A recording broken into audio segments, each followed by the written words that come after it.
Hey everyone, welcome back to Very Cold Lasagna. Just a little bit of a full disclaimer here.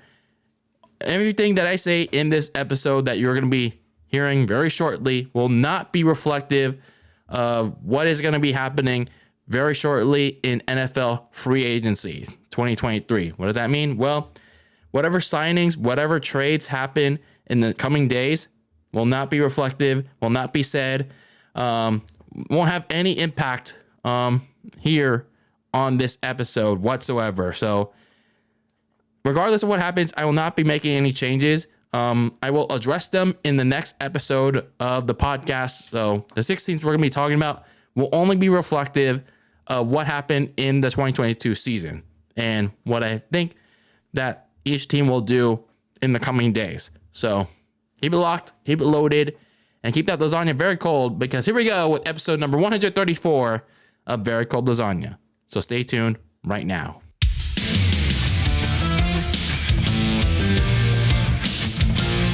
Hello everyone, welcome back to another episode of the Very Cold Lasagna podcast, your filthy casual place for all the filthy casual takes on the world of sports. I am DylanLasagna, and welcome to episode number 134 of this icy yet spicy podcast.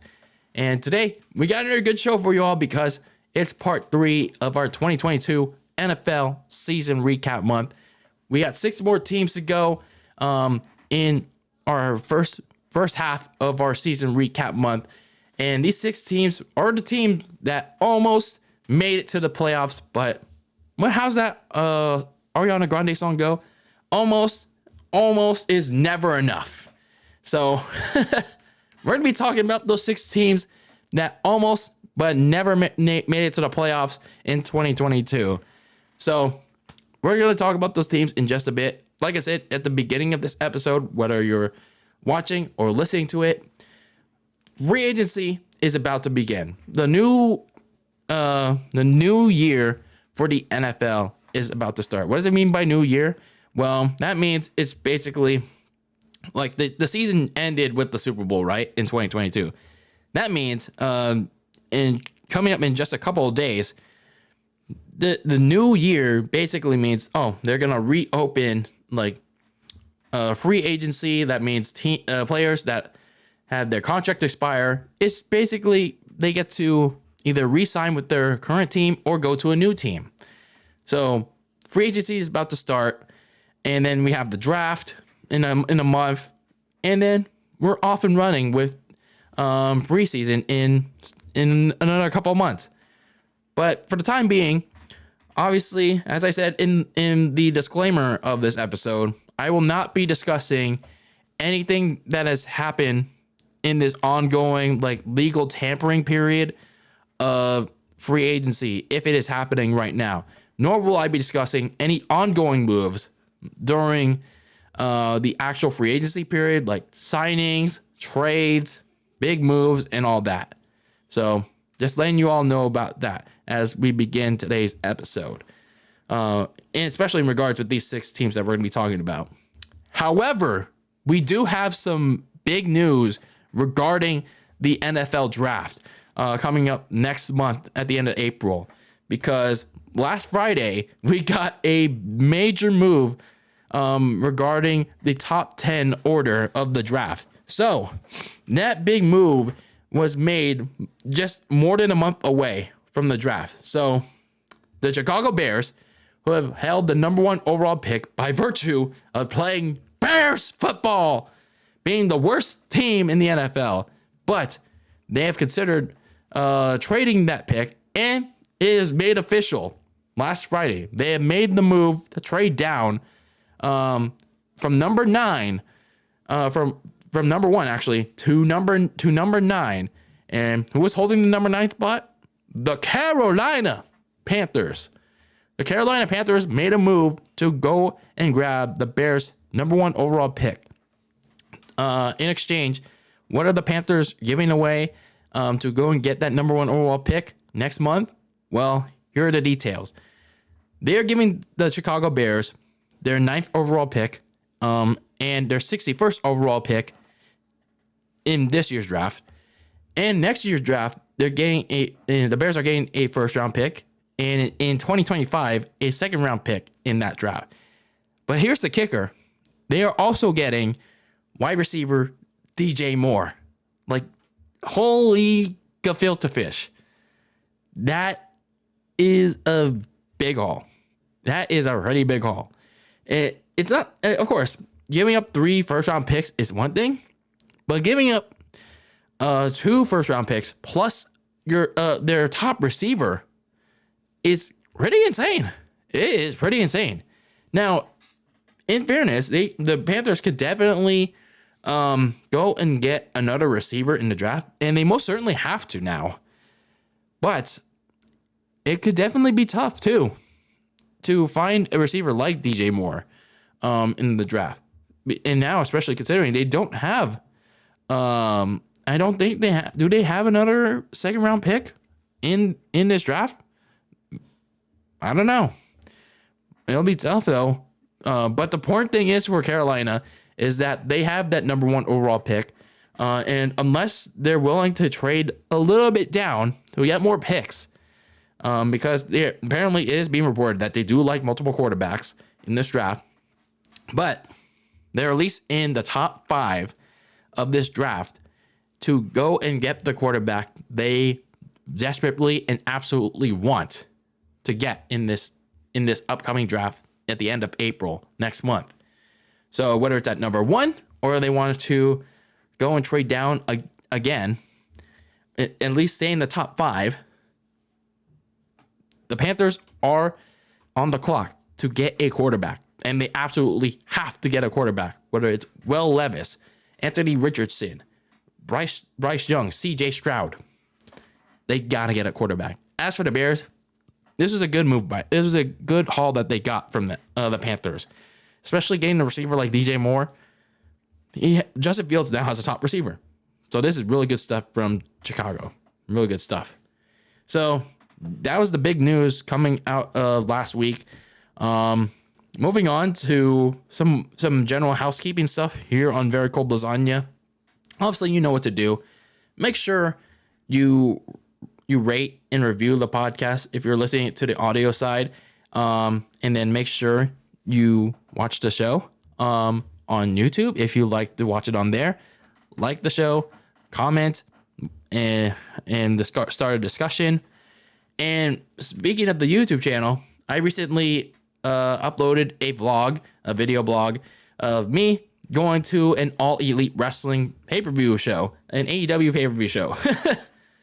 And yeah, some people disagreed with my take on like how I enjoyed the show. And that's fine. We all have our different opinions, but I stand by what I say, that I was going in not really expecting much from AEW, but at the end, I came out a little surprised by a few things, and overall, it was a decent show. So if you want to check out the full vlog of me going to AEW Revolution 2023, it'll be on the Very Cold Lasagna YouTube channel, and it should be up there by now. So with that being said, with all the housekeeping stuff out of the way, with all the big news of the draft out of the way, let's get down to business with part 3 of our 2022 NFL season recaps. We got 6 teams to talk about today. The teams that almost is never enough, almost made the postseason, but it was just a little bit out of their grasp for different reasons. So that being said, let's get started, shall we? So we begin our trip down to part 3 of NFL season recap month by going to the greener side, or depending on how you look at it, the gangrene side of New York, and that is, of course, the New York Jets.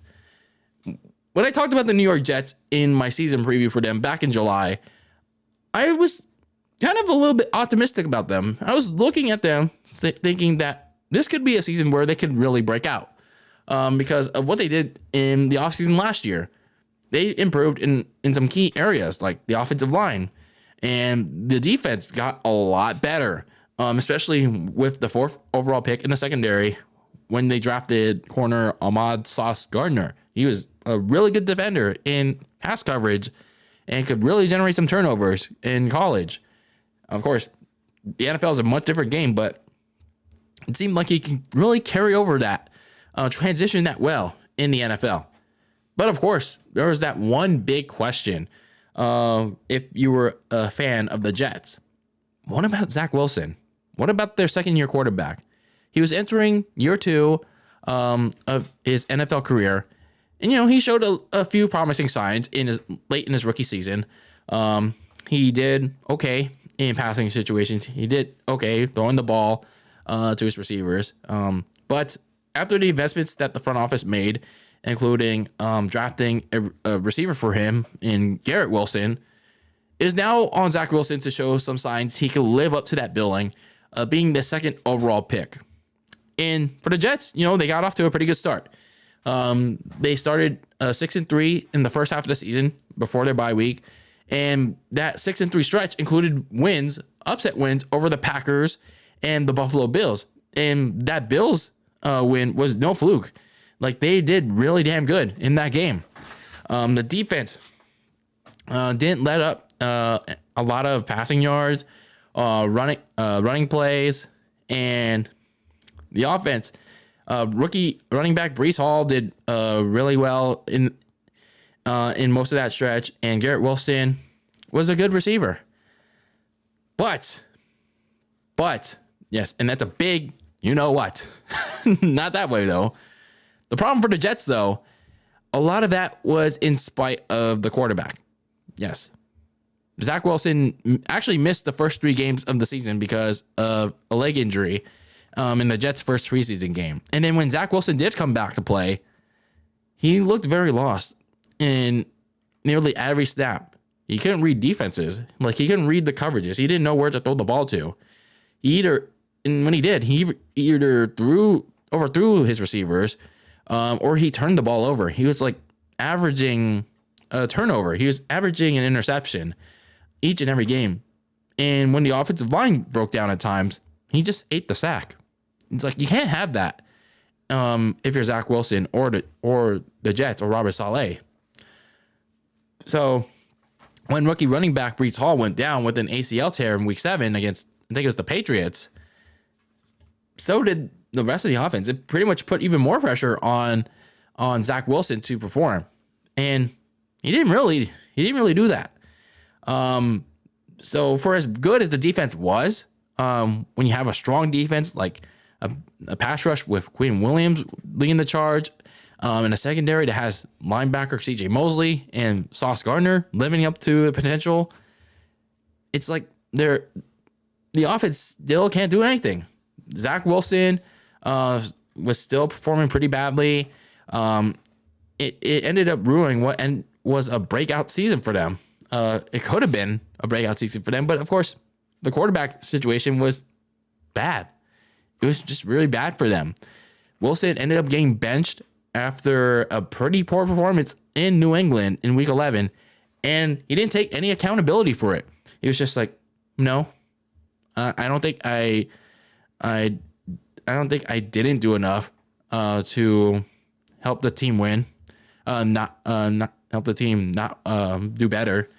And it's like, that shows like he doesn't care about getting better. It shows that he doesn't care about, taking accountability for his actions. So, of course, they go back to Mike White. And sure, he won against the Bears, but then what happened after that? He couldn't thread the needle like he did last season.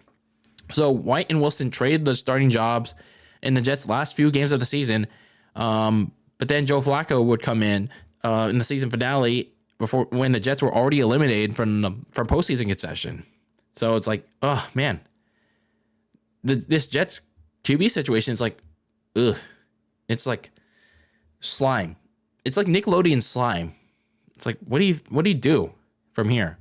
So they finished 7-10. Not only do they finish with the losing record, but they were dead last in the division again. Like, man, that's really disappointing for Robert Saleh and the Jets. And it just raises even more questions if you're the Jets. And what do you do with Zach Wilson? Do you look for another quarterback this offseason? Like, do you stick with Zach Wilson? And if you do look for another quarterback, the quarterback that you're trying to get is now in New Orleans in Derek Carr. So where do you go from there? What's your next option at QB? So for Robert Saleh, it's like, what do? You at least replace your offensive coordinator in Mike LaFleur. I don't know why. But now it's like you replace them with a Hackett of a former head coach in Nathaniel Hackett. Did you not see how he did in Denver? Like, come on, man. So, I don't know. Let's just see how it pans out with the quarterback position. I'm just like, damn Jets fans. It's like, I don't know what's going on over there in that situation. But the important thing is for the Jets is that not only do they have to address the QB situation, which is top priority, they have to figure out like who to keep, because they, at the time of this recording, they don't have much cap space. They have to find a way to clear some cap space because they're like negative $1 million in cap space. So they've already released Braxton Berrios, which I imagine doesn't really thread the needle in terms of clearing that money in the red. So they got to find a way to get under the salary cap. And when you look at some of their key free agents like Vinny Curry, linebacker Quincy Williams, LaMarcus Joyner at free safety, guard Laurent Duvernay Tardif, and tackle George Fant, center Connor McGovern, that's a lot of key free agents at the offensive line. So you got to pick one or two or the other to stay. And it's not going to be easy for the Jets because you don't have a lot of money to spend. But the most obvious thing to do for the Jets is you got to find a quarterback. You have to find a quarterback because if year two of this, whatever you're doing, whatever it's a rebuild or like trying to make the postseason, didn't pan out with Zach Wilson, then you got to find a quarterback. And well, you missed out on Derek Carr. So your best bet is probably, really, Jimmy Garoppolo, or in the slightest chance, going out and shelling out 2 first-round picks for Lamar Jackson. Maybe. But other than that, you got to go get a new left tackle because the interior of the offensive line, or the exterior of the offensive line, was a lot left to be desired. That position was attacked pretty frequently. And then, of course, reinforcing the secondary is also good too. But the most important thing is the Jets have to get a quarterback once the new league year starts. A new offensive coordinator in Nathaniel Hackett is not enough, especially considering he flopped big time in Denver. But getting a veteran quarterback that not only can take advantage of the talent possessed by Robert Saleh is important. And maybe even mentoring Zach Wilson. Maybe giving him an attitude adjustment, John Cena style. But if the Jets can't do that, then expect more of the same from Gang Green coming this fall. And, of course, I guess that's what Jets fans really expect the most. And they're going to be chanting it all year long. Jets, football, Jets. So next up is a team that had been a dynasty for almost 20 years. So in other words, winning championships for a long amount of time. But now it seems like they're pretty much in the middle of nowhere. And that, of course, is the New England Patriots. So when you looked at the New England Patriots in the last year, in 2021, they got a solid year out of their new rookie quarterback, Mac Jones. But, man, the way they made it into the playoffs, they had one of the most unceremonious exits last year, getting their asses whooped by the Buffalo Bills. Like, literally getting boat raced. I still remember the score. I think it was like 47-17, I believe. And they let Buffalo score like a touchdown on every single drive, even by Mitch Trubisky, man. Like, damn. But anyway, going into that offseason, it seemed like when I talked about the season recap from last year, the focus should have been getting Mac Jones some help. But it seemed like they took the reverse route because what they did, Josh McDaniels goes to the Raiders, becomes their head coach. And what does he do? He doesn't even fill the offensive coordinator position. He instead has QB coach Joe Judge and defensive coordinator Matt Patricia share the duties of offensive coordinator. Yes, two coaches that have never been an offensive coordinator, and especially Matt Patricia. He has never been an offensive coach. Like, how? How do you even do that? Like, how does Bill Belichick not understand that? Like, how? And then they also lost some key players on the offensive line, and on defense, they lost starting quarterback J.C. Jackson in free agency, and they didn't really use the draft to find Mac Jones some help. So going into the season, I didn't really have a lot of faith in the Patriots to make some noise, especially on offense, because look at it. Like, they didn't have an offensive coordinator. They didn't have a lot of help on the offensive line. It's like, where do you look at, see where a starting offensive lineman can be? And Mac Jones doesn't have help at receiver. So there are going to be a lot of problems on the offense that I talked about before the season started. And as expected, it persisted as the season went along. The offensive line, with the exception of Trent Brown and Isaiah Wynn, had trouble protecting Mac Jones. And Jones took a lot of hits, throwing a lot of ill-advised throws frequently. And the play calling was bad, as expected, from Matt Patricia and Joe Judge. It's like they're calling a lot of like weird plays for Jones, like check downs, and a lot of wide open plays for Jones that they didn't expect it. They just chose not to do. And then Jones also missed some time early in the season because of a left leg injury in a blowout loss to the Ravens, mind you. Like, I don't know why why Jones was still in there when they were clearly losing big in that game. And then they also had this odd QB controversy with backup Bailey Zappi, the undrafted rookie. I mean, he looked okay in the 2.5 games when Jones was out. And then when Jones was benched for some inexplicable reason against the Bears on a Monday night, mind you, Bailey Zappi was dog shit. He was bad. So it's like Belichick benched Mac Jones for Bailey Zappi, who managed to look worse than Mac Jones. So it's like, what are they even doing? Well, like, why even bench Mac Jones when he just came back from injury, played like total crap, and then Bailey Zappi comes in, the fan favorite people were chanting for, and then he ends up playing like shit against the Bears, who weren't even that good.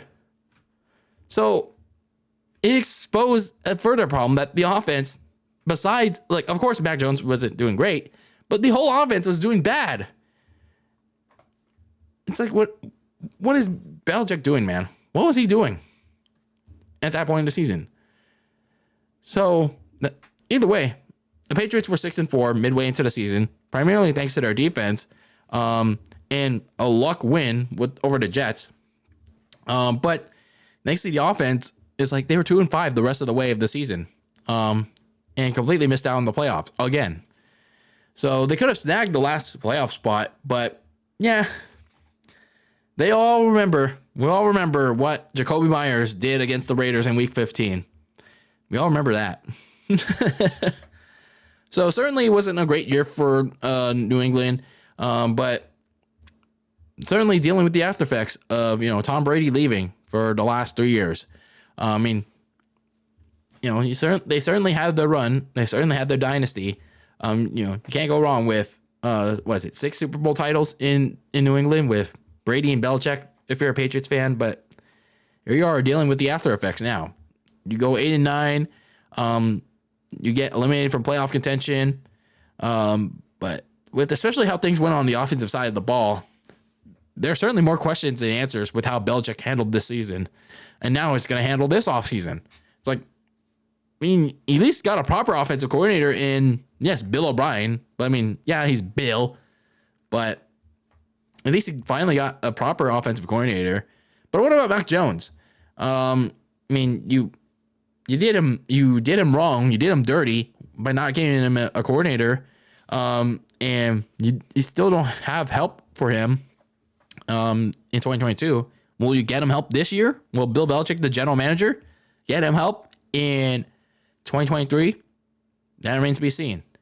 So when you look at the Patriots' offensive offseason game plan for 2023 in the coming days, they at least have some money to spend. $36 million. Will they take advantage of it? We'll see. And when you look at their free agents, nothing too notable other than receiver Jacoby Myers. I think that's one key free agent that the Patriots are looking to re-sign because, well, he was the go-to target for Mac Jones in 2022 because, well, there were no receivers. There were no receivers other than Jacoby Myers for Mac Jones. Other than that, you have Devin McCourty at free safety, strong safety Jabril Peppers, tackle Marcus Cannon and Isaiah Wynn. So some decisions to be made. But what they do need to do, other than re-sign maybe Jacoby Myers, you have to get some offensive line help, specifically the tackle spots, because, like I said, Mac Jones was not only hit and sacked a lot last year, but remember, he missed 3 games because of that offensive line. The offensive line could use a lot more reliable options at right tackle and perhaps some competition at the guard spot. So if you want Mac Jones to stay upright because he's not really that mobile, at least not right now, get him some protection. Get him some help, please. And then, this is very important, get him some passing options. Get him some receivers. Like, not just one by re-signing Jacoby Myers, but get him 2. He needs more than just Jacoby Myers on offense. And I thought Kendrick Bourne was going to be helping him out, but it's like, he didn't do anything this year. He didn't do anything at all. Like, I'm kind of surprised that for as much money as the Patriots threw out to him, it's like, he didn't do anything. He didn't do anything in these last couple of years. So they won't be able to find a number 1 in free agency because it's very sparse options at the receivers position, but maybe they use that 14th overall pick to get the best available wide receiver prospect that fits Bill O'Brien's scheme, and maybe find some help in the later rounds of the draft. Either way, you have to find Mac Jones some weapons on offense. You can't just go willy-nilly with running backs or like lower tier receiving options. You have to find top receiving options for Mac Jones if you really want him to succeed.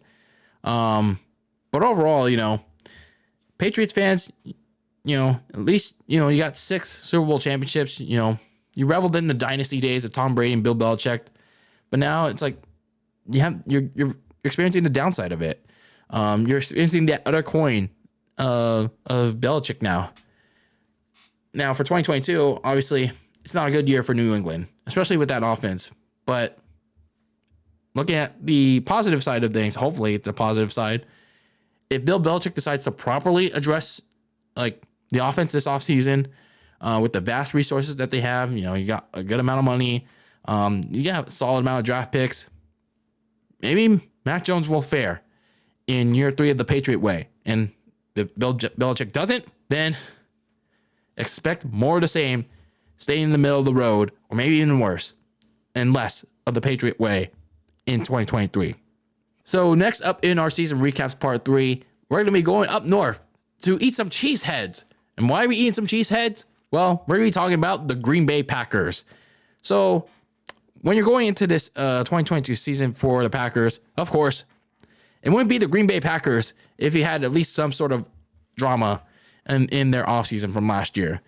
Off the heels of another loss to the 49ers in the playoffs, despite being the top seed, Aaron Rodgers went out and said he wasn't going to be sure if he would play in 2022. And then he would later say that he would play, and he agreed to another contract extension, a big fat one, mind you. But that big fat contract extension came with a price this time, and that resulted in a big loss on offense. Devontae Adams, their top receiver, the Packers had no choice but to trade him because he carried a big fat contract too. The Packers traded their top receiver to the Las Vegas Raiders for that year's first and second round picks in the draft. And well, because the Packers can't draft anything on offense in the first round, it took them until round 2 of that draft to get Devontae Adams' potential replacement in Christian Watson from North Dakota State. Like, don't you want Aaron Rodgers to get some help on offense? It's like, did they? But no. They instead go and use their 2 first-round picks in that draft to go draft 2 defensive players. Like, defense is good and all, but in the modern National Football League, offense is the name of the game, especially when you have a quarterback like Aaron Rodgers. So, despite some potential setbacks team-wide, because they did lose a good amount of players in free agency because of their money situation, I still expected them to win the NFC North because at the time, the division preseason was still kind of meh. You didn't really know what to expect out of the Detroit Lions. The Bears obviously were going to be bad because aside from Justin Fields, you didn't really know what to expect of them, and they had a new head coach. Like, the team overall wasn't going to be that great.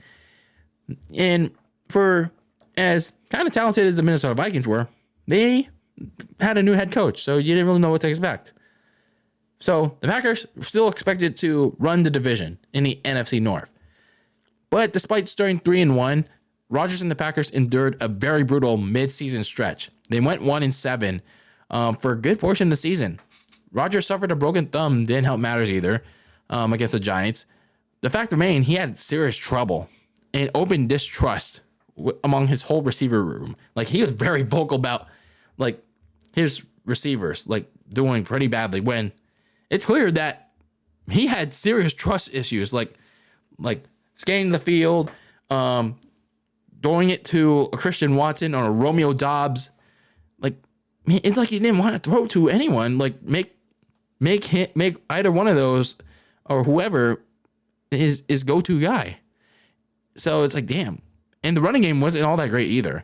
Aaron Jones and A.J. Dillon, sure, they were consistent on offense, but it's like it took a step back in 2022. And so did the defense. It's like the secondary was frequently getting roasted, both in the middle and downfield. They couldn't cover. And by week 12, as the Packers lost to the Eagles on Sunday night, sitting at 4-8, I think I was one of the many people, if not few people out there, calling for Jordan Love, their backup quarterback, to start. Because it's like, even in a weak NFC conference, there's no reason for Aaron Rodgers to go out there anymore. Like, the Packers need to start focusing towards the future. It's like, why waste all the rest of the season trying to go for a playoff spot just to get eliminated by whoever's going to be the number 2 seed in the conference at the time? It's like they're going to get their butts beat anyway with that kind of team. But anyway, they decided to ignore my complaints, and they managed to win their 4 straight games. Mainly in part due to Aaron Rodgers playing like God and Christian Watson having a breakout December. They managed to beat up the fraudulent Minnesota Vikings and a beat up Miami Dolphins team to keep their fraudulent playoffs hopes alive. And when it came time to week 18 in a win or go home situation, because the Seahawks beat the Lions, which eliminated the Lions from playoff contention. The Seahawks actually beat the Rams, and by virtue of tiebreakers, they eliminated the Lions from playoff contention. When it came time for the Packers to face the Lions at home in the final regular season game of the whole season, they didn't show up. Their regular season problems came back to haunt them. Like Aaron Rodgers airmailing his receivers, not trusting him again. The pass rush, he couldn't recognize them. And as a result, the Packers' playoff hopes, whatever was left of them, were extinguished. Instead, an 8-9 record was handed to them. Talk about ouch in every way imaginable. Like, the door was wide open for them to make a playoff push, and now it's just like, nope. It's just like they let themselves extinguish it themselves. The Packers screwed the Packers. And once again, now they're entering another offseason of whether or not Aaron Rodgers will play for them. The Packers will trade Aaron Rodgers, or he's just simply going to retire. And Aaron Rodgers is, again, taking his sweet time. It's, even after that darkness retreat that everyone keeps talking about, it's like he's taking his time. Apparently talking with the Jets, talking to a few other teams. It's like, dude, just make the decision already. If I was Aaron Rodgers, I would just retire. I know he wants to play for this long, but it's like, dude, like, just retire, if I'm honest with you. So anyway, assuming that Aaron Rodgers is going to go to another team or retire, the Packers have a lot of decisions to make. Whether or not Aaron Rodgers is going to play for the Packers, because they do have a little bit of money to spend, but not that much. Around $5 million to spend around the time of this episode. But fortunately for them, they don't have a lot of big decisions to make other than Rodgers. All they have is Adrian Amos, Mason Crosby, their kicker, and their kick returner, Keyshawn Nixon, to re-sign if they want to. So fortunately for them, not too many key unrestricted free agents this offseason. But they do have a lot of needs to address, like adding a number 2 option opposite Christian Watson. I think whether it's Aaron Rodgers or Jordan Love, Christian Watson can be a top receiver in the NFL if he continues to play the way he did in December. The thing is, it's gonna take more than Watson to do well in the Packers offense. He's gonna need a number 2.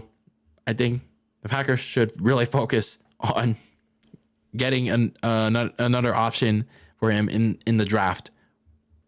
Please do that in the first round this time. Please do it.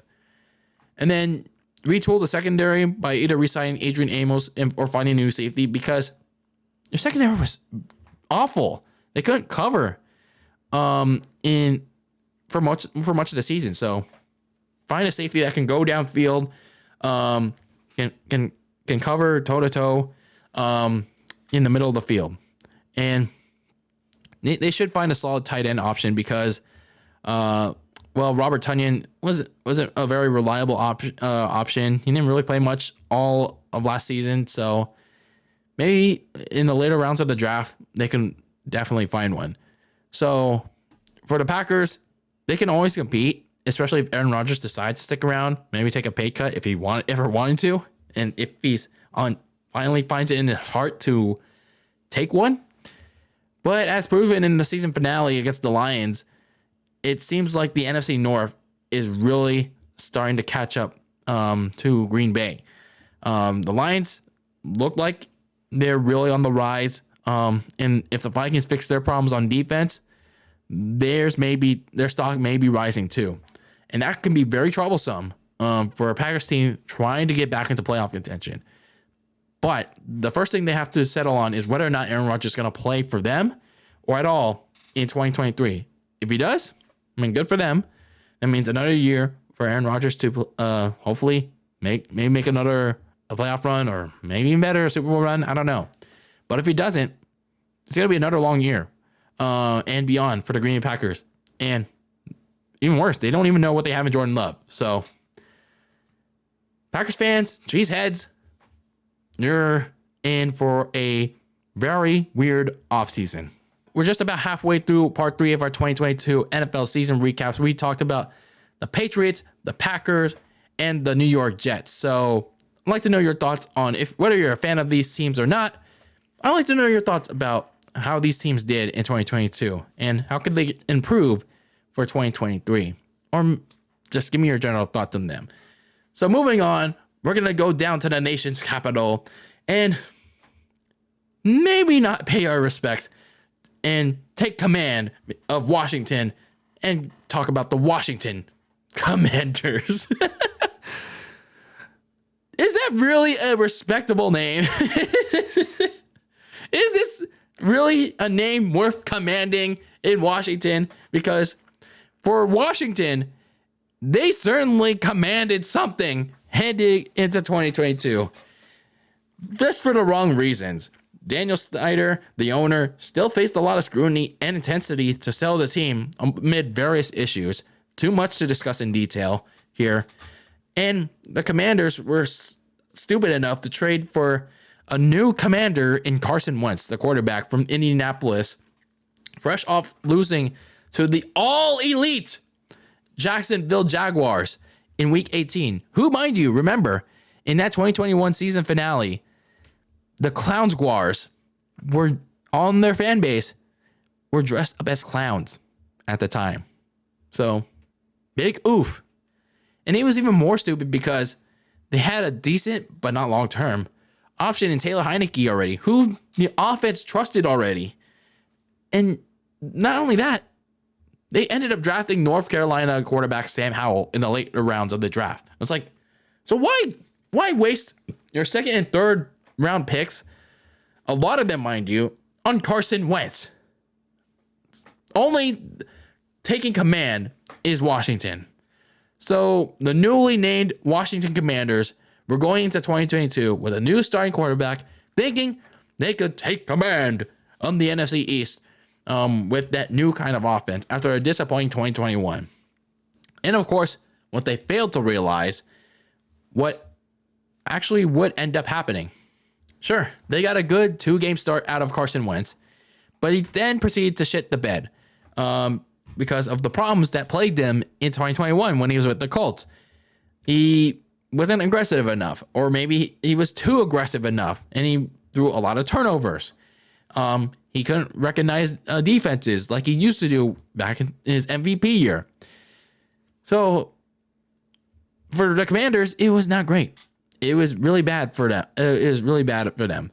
So when Wentz got hurt in week 6 with a finger injury, and rather than go with Sam Howell, they commanded back to Taylor Heineke, who was all right. They already knew what they had in him, but it was just like, man, what are we doing here?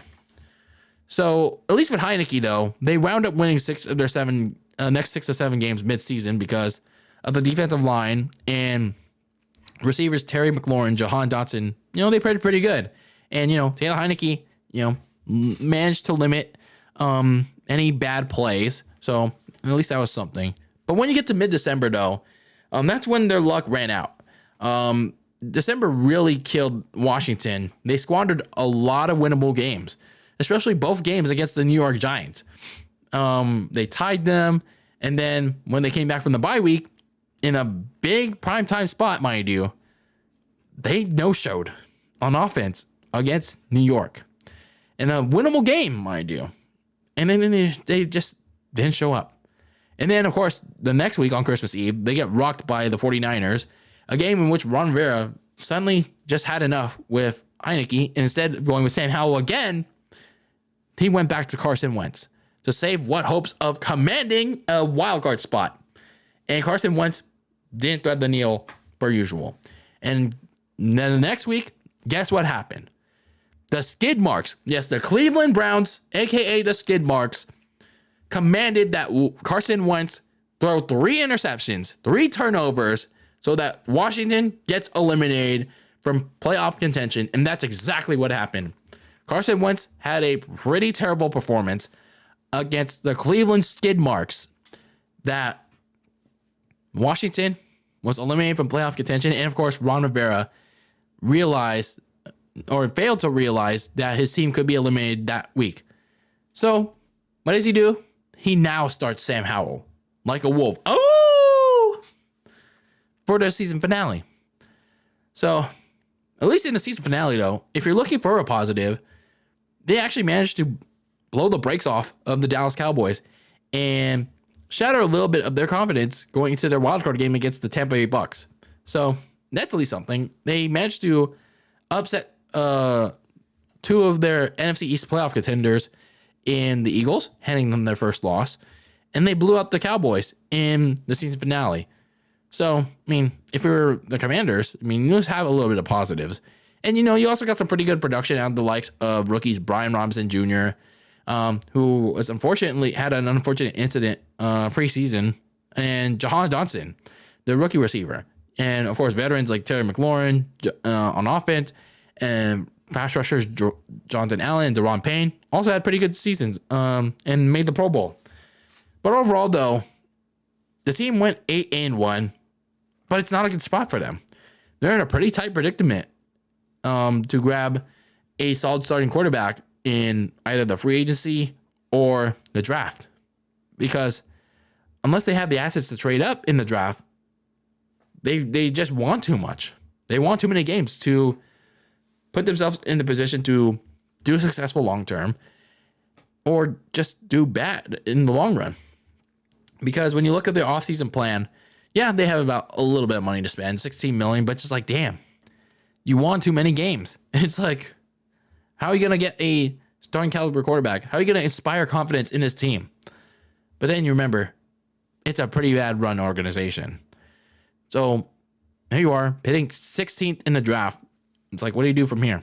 Obviously, when you look at some of your key free agents, like Taylor Heinicke, John Bostic, Tyler Larson, Trey Turner, it's like, who do you keep?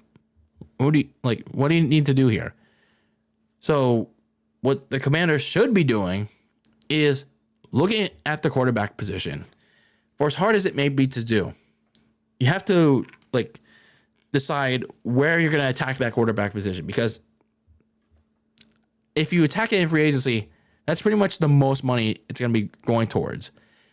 So at the same time, though, if you do it that way, it's like, what do you do with Sam Howell? Like, you don't really know much about him. And same thing with the draft.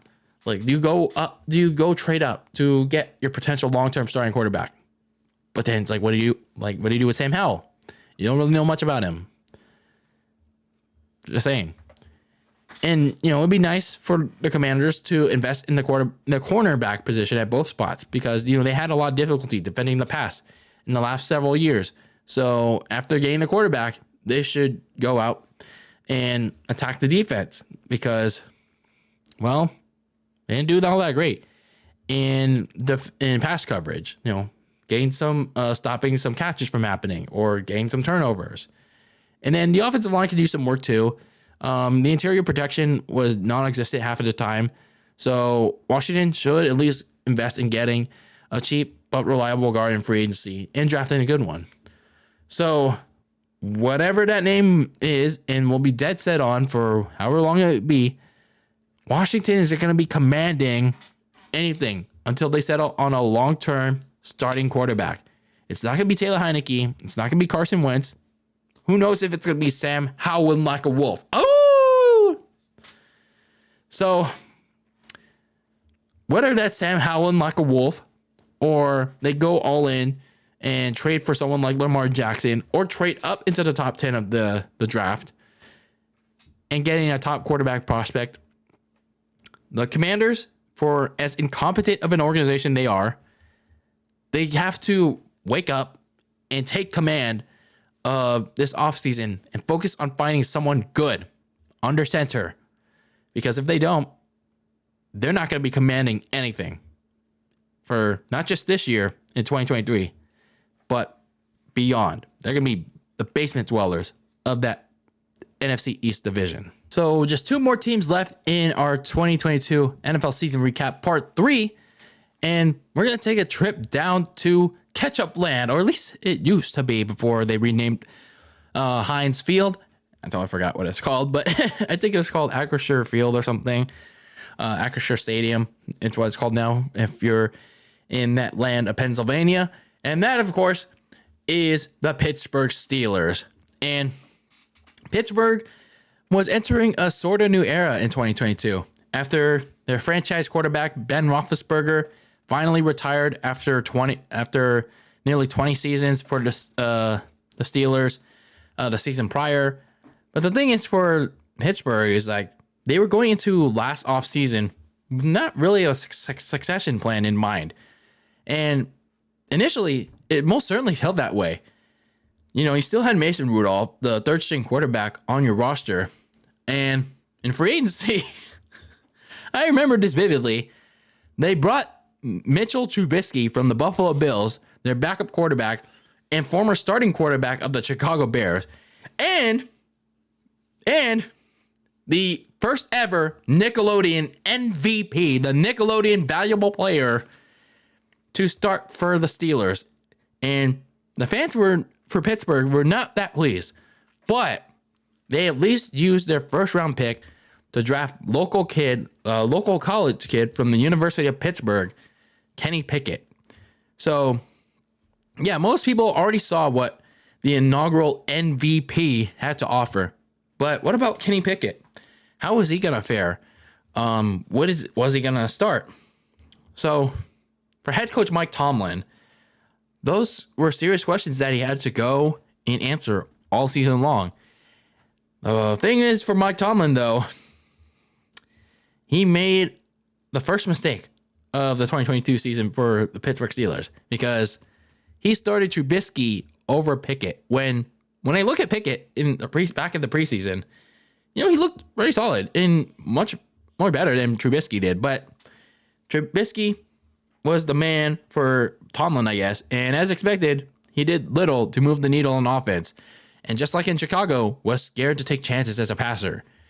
And even with as solid of a defense that the Steelers had, and keep in mind, TJ Watt, their best pass rusher, was lost after the first week of the season, and was gone for half of the season, mind you.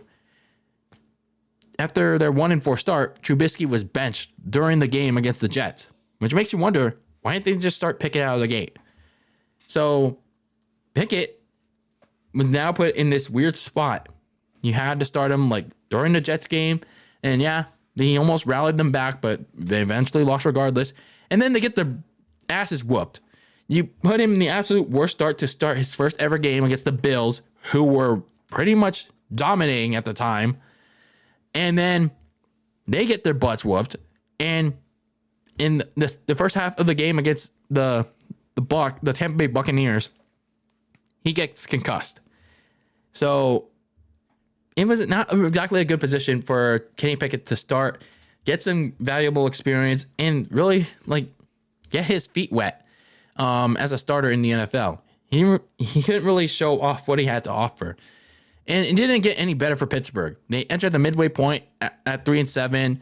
But hey, at least for them, they managed to turn it around by winning their final 6 of 7 games. Pickett would play much more solid, at least stay a little bit more healthy. Yeah, he got concussed again in Week 14 against Baltimore. But the thing was, he showed some flashes. He showed some promise, especially considering the fact that he would be aided with the breakout of rookie receiver George Pickens. And it seemed like those two can be a pretty solid connection. And you got a little bit more production from running back Najee Harris.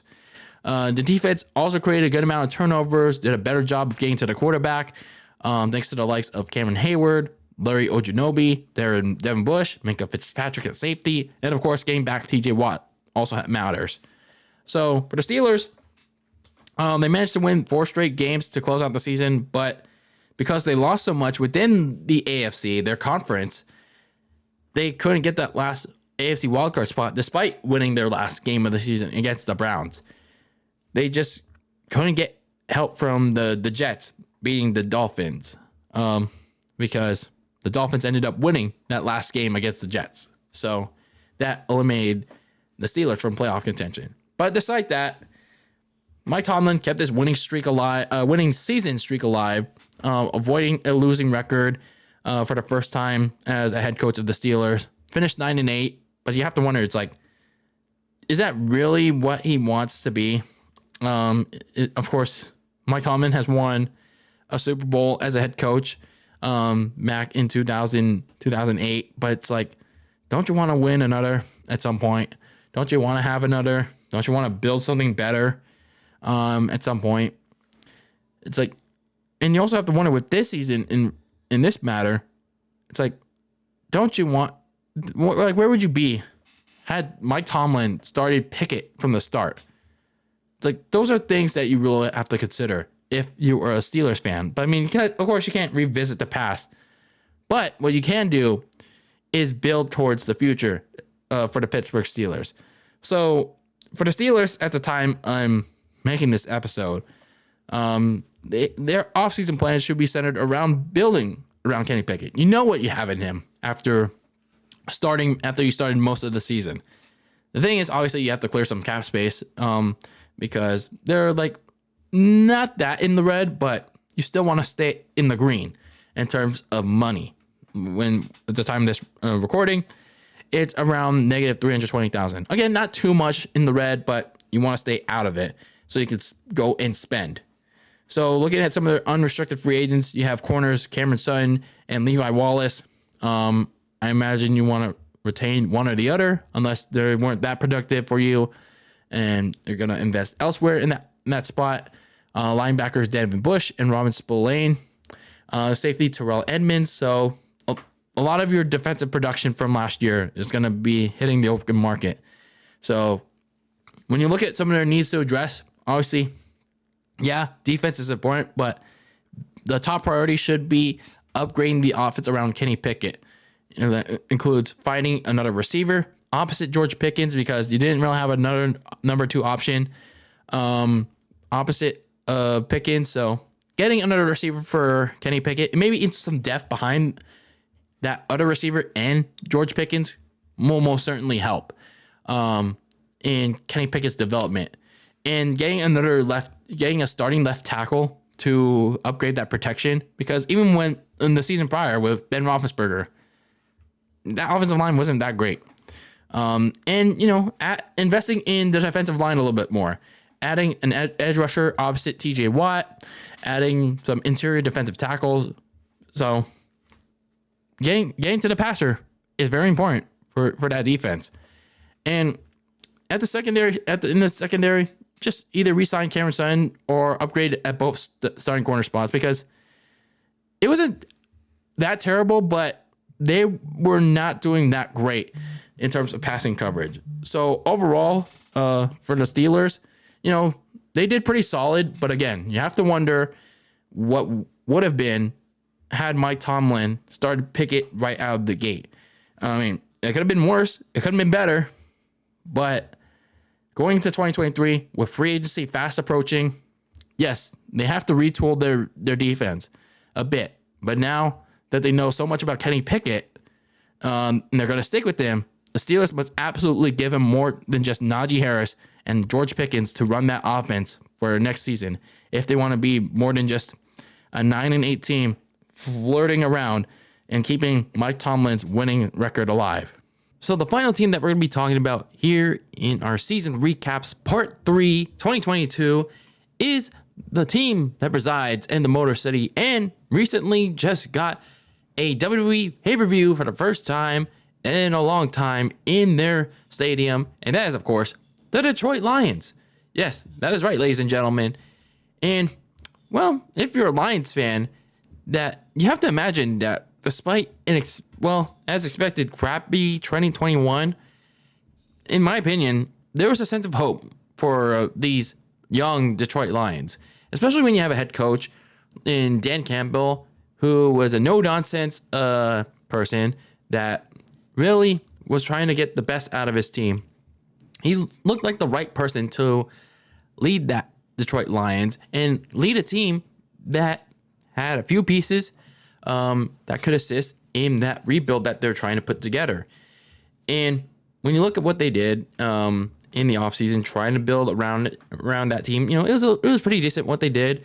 And they used their second overall pick to get a defensive foundation in Aiden Hutchinson. You could have done more, but I mean, hey, things take time, I guess. So it was expected that the Lions wouldn't win too many games, not lose. Well, they would lose a lot, but it is what it is. But it was more important for them in 2022 to win more games than they did in 2021 and see who was valuable in the long-term outlook of their rebuild. They certainly got the memo on the first part. They won some games, they lost some games, but they early in the season, they had some games that they easily could have won, but they ended up losing those games. And that was because of, for as good as their offense surprisingly was, their defense was one of the worst, if not the worst, in the league. Because that defense gave up a lot of big plays, a lot of yards, a lot of easily defendable plays, and just too many points left on the board for that Lions defense, especially in the secondary. And, that's not to say that, in fairness, that the offense had its problems too. The running game couldn't get going that much. Jared Goff, had some issues with detecting some receivers at times, besides Amon-Ra St. Brown. But the defense was the primary issue. They just could not stop opposing quarterbacks, especially in the passing game. And that's why, for a good portion, they started 1-6. And they easily could have said that, like most people, I was kind of one of those people that thought that the Lions should have just punted the season. They could have just laid down, sleep, like the song, "The Lions Sleep Tonight." It could have been like those same old lines. Now, some people were calling for Dan Campbell's job. Like, I don't know why. I still thought that was a little bit too rash. But Dan Campbell was like, no, we're not going to take this. We have to rally together, rally the troops, and get back on our feet. And that's exactly what the Lions did. They rallied together, and you could sense that during that second half of the season, these Lions they pretty much turned a 180. They really put together a team effort to win a good amount of their games and improve on one another. The running game got much better. They put on a balancing act of DeAndre Swift with the touchdown vulture that is Jamal Williams. Williams played pretty solid to take some of the load off of DeAndre Swift. And in turn also helped out Jared Goff, who, he didn't have to throw too much. But when Jared Goff did have to throw, he looked a little bit more poised. He also got aggressive at times when called upon. And, he didn't make too many mistakes. And he also got help in the receiving game too late in the season when their first round pick, Jameson Williams from Alabama, made his season debut. He fully recovered from his torn ACL in December. And it took some time to ease in, adjust to the NFL. But he got a couple of games in, and he seems like he could be a solid to good receiver for them. It's going to take some time for him to adjust, especially when he gets a full off season in, and a full season in 2023 in this fall. But in the games that he played in December, he looks pretty decent from the stretch that he had. And then defensively, they still had their issues, but they were a little bit more locked down, especially in the pass rush when Aiden Hutchinson got a little bit more help in the defensive line. So all in all, it was a pretty big team effort for the Lions. They went 8-2 the rest of the way, and they couldn't get the last playoff spot in the NFC, but they still ended their season on a pretty big high note. When they went to Lambeau Field, played the Green Bay Packers, they had nothing to play for because they were already eliminated from playoff contention because the Seahawks had beaten the Rams earlier in the day, so they were mathematically eliminated. But they easily could have just laid down like the same old Lions because of what happened earlier in the day. But they went out and said, no, we're not going to do that. We're going to take that opportunity of spoiling the Packers winning in situation and play like we were the ones going to the playoffs. And that's exactly what the Lions did.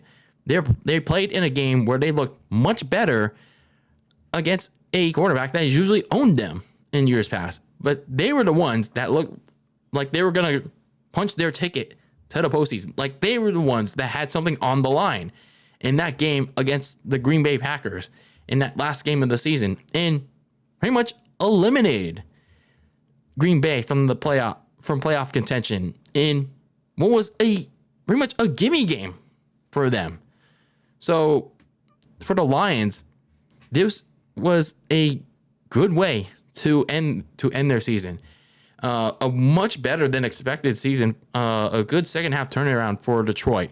That their fan base, a better way that they could have asked for. So, had they actually made it to the playoffs, I think I'm not sure if they would have won a game. Maybe against the Vikings, possibly if they were the 6th seed. But they would have given someone like the 49ers a much harder time. They might have not won, but they would have certainly given someone like the 49ers a pretty difficult time. So overall, they had a really good second 2022, 9-8. Not bad for a rebuilding team. Much better than expected. Now you're going to this offseason, which is fast approaching with free agency and the draft. And you if you're Detroit, you got to build on this. You absolutely have to build on this strong way to end another promising season.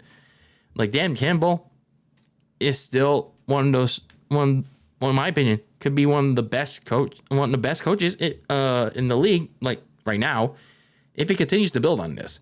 So looking at the offseason plan for the Lions, you have about $23 million at the time I'm making this in cap space. Looking at some of your key free agents, your linebackers, Alex Anzalone, I'm sorry for mispronouncing that, and Austin Bryant. One of your biggest contributors in the secondary, Deshaun Elliott at free safety, corners Mike Hughes and Amani Oluwani. I'm sorry if I'm mispronouncing that. And then offensively, DJ Clark at receiver, and probably your biggest contributor in the second half, backup running back Jamal Williams. So I imagine the biggest ones that Detroit should look at keeping is free safety Deshaun Elliott and running back Jamal Williams, because Williams at least could be a huge compliment to DeAndre Swift. And looking at some of the things that they need to address this offseason for Detroit, obviously, when you look back at their season, the defense was atrocious. So they have to commit on focusing on all defensive positions in both free agency and the draft. The first thing that they have to attack is the secondary, because, again, it was one of the worst in the league at every position. At linebacker, they need something that can rush the passer and cover the middle of the field. They need cornerbacks that can keep up with opposing receivers and create some big stops downfield, whether it's pass coverage, pass deflections, interceptions, maybe even another safety or two, especially they not able to re-sign Deshaun Elliott. Either way, they have to retool that defense big time, because if they don't, they're going to be in big trouble again in 2023.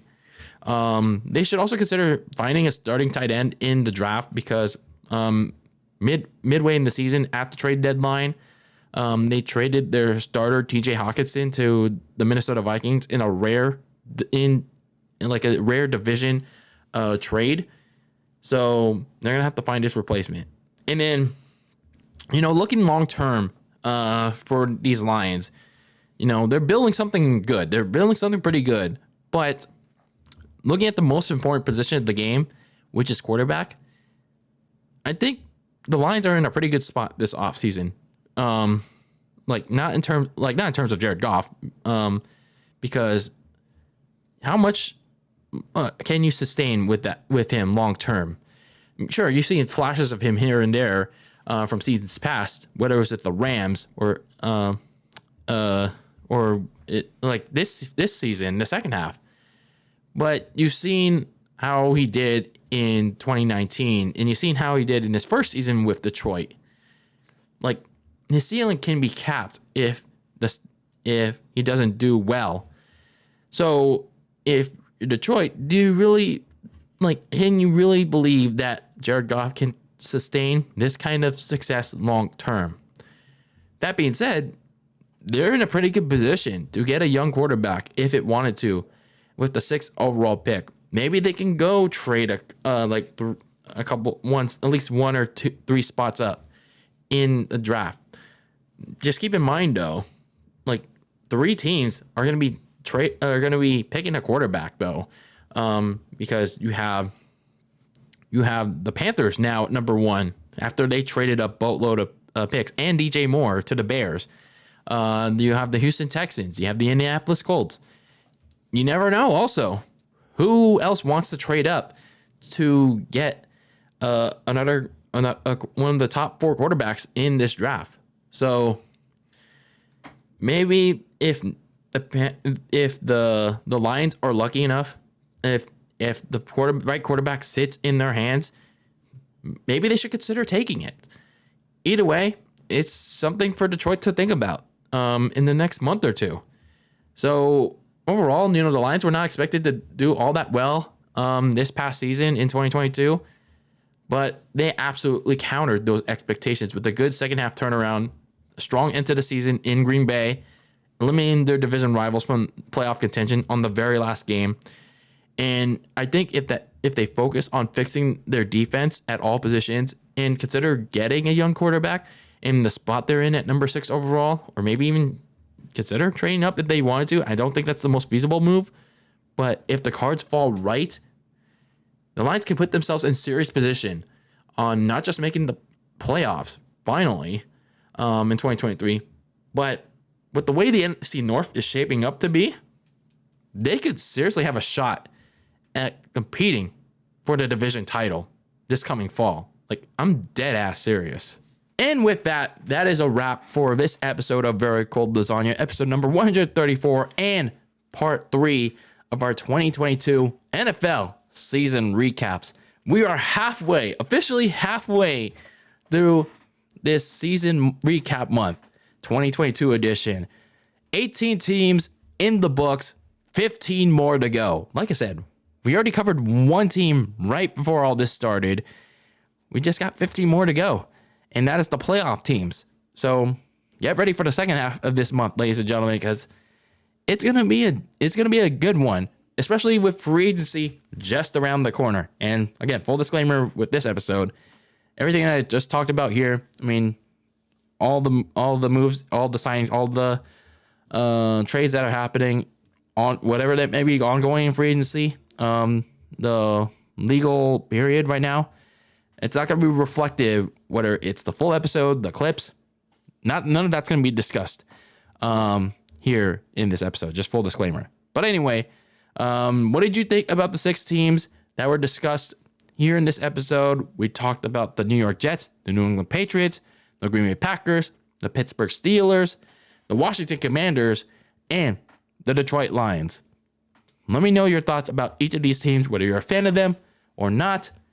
I would like to know your thoughts on each 6 of these teams, and look forward to the second half of season recap month coming up, starting with the wild card contending teams and how they couldn't make it past that first round of the playoffs. So we'll be back with part 4, and we'll be bringing some updates from the start of free agency in the next episode. So anyway, that is it for this episode of Very Cold Lasagna, episode number 134. I am your host, DylanLasagna, bringing you another round of filthy casual takes on the world of sports. Make sure to tune in wherever you get your podcast, whether it's on YouTube or on your preferred audio device, and follow the show on social media at Very Cold Lasagna on Twitter and Instagram, and keep that lasagna very cold in the fridge with your takes on the world of sports. And until next time, peace out.